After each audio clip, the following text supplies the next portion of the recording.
Vitiligo, वैसे तो vitiligo दिखता है स्किन पर, बट फिजिकल स्ट्रेस के साथ साथ पेशेंट को ये इमोशनल, मेंटल और सोशल स्ट्रेस भी देता है और विटिलिगो बढ़ जाता है।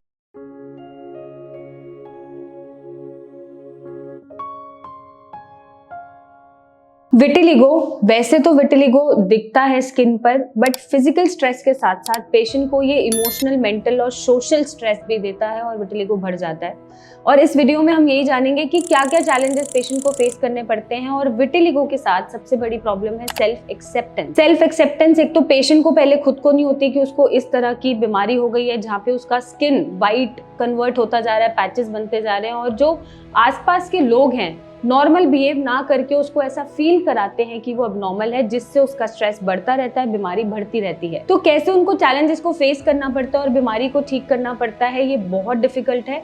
इसलिए इस वीडियो में हम जानेंगे कि उन पे क्या क्या मेंटली असर पड़ता है या क्या क्या स्टेजेस से वो गुजरते हैं। सबसे पहले क्या उन्हें फेस करना पड़ता है, लोगों के अजीबोगरीब सवाल या लोगों का घूरना या लोगों की जजमेंट। कहीं भी जाते हैं लोग उनसे पूछना शुरू कर देते हैं कि ये आपको क्या हुआ, क्यों हुआ, कहीं ये हमें तो नहीं हो जाएगा। उनको ये डर लगता है और इससे वो पेशेंट को ऑकवर्ड कर देते हैं और उनका सेल्फ एस्टीम और कॉन्फिडेंस लो कर देते हैं। बार बार ऐसे क्वेश्चंस पूछने पे उनका कॉन्फिडेंस लो होता है, वो अपने आप को ढकना शुरू कर देते हैं, लोगों से बचना शुरू कर देते हैं और सेल्फ आइसोलेशन में वो आ जाते हैं, जहाँ वो ये चाहते हैं कि मेरे साथ ना ही दोस्त बने, ना ही मैं रिश्तेदारों में जाऊँ, ना ही मैं सोशल गैदरिंग्स में जाऊँ। मैं जितना अपने आप को अंदर रखूँ या छुपा के रखूँ उतना मैं सेफ रहूँगा। तो ये 3 स्टेजेस से पेशेंट को निकलना पड़ता है। उसके बाद इससे भी बड़े चैलेंजेस आते हैं जब वो वर्क प्लेसेस पे जाते हैं, जहाँ पर उनसे उनकी कैपेबिलिटी को क्वेश्चन करा जाता है। लोगों को लगता है कि शायद ये कोई फिजिकल कंडीशन है या जो भी बीमारी हो रही है वो उनका टैलेंट ले सकती है, वो एफिशिएंटली काम नहीं कर सकते हैं, उनके प्रमोशंस रुक जाते हैं, जॉब से निकाल दिया जाता है, उनको प्रेफरेंसेस नहीं मिलती और यहाँ से वो टूटना शुरू हो जाते हैं।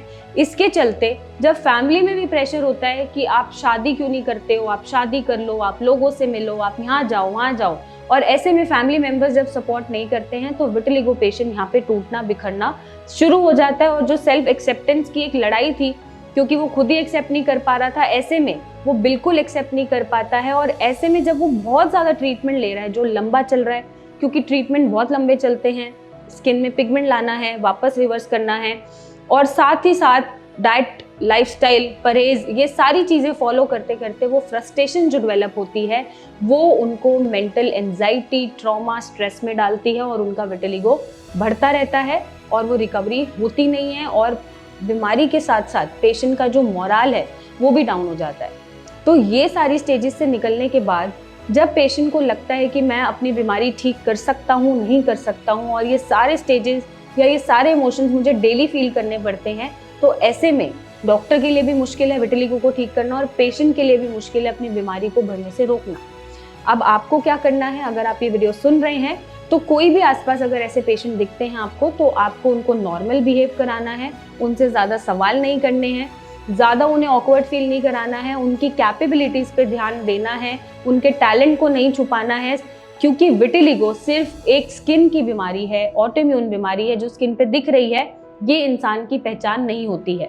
और जब सेल्फ एक्सेप्टेंस आ जाएगा तो पेशेंट की रिकवरी बढ़ जाएगी, मेंटल ट्रॉमा कम हो जाएगा और वो अपनी बीमारी को ख़त्म कर पाएंगे। तो आप भी हमारी तरह पेशेंट्स के साथ नॉर्मल रहिए, उन्हें सपोर्ट करें, उनका मोरल बूस्ट करें और उनको हेल्प करें कि वो अपनी बीमारी से लड़ पाए और उसे ख़त्म कर पाए।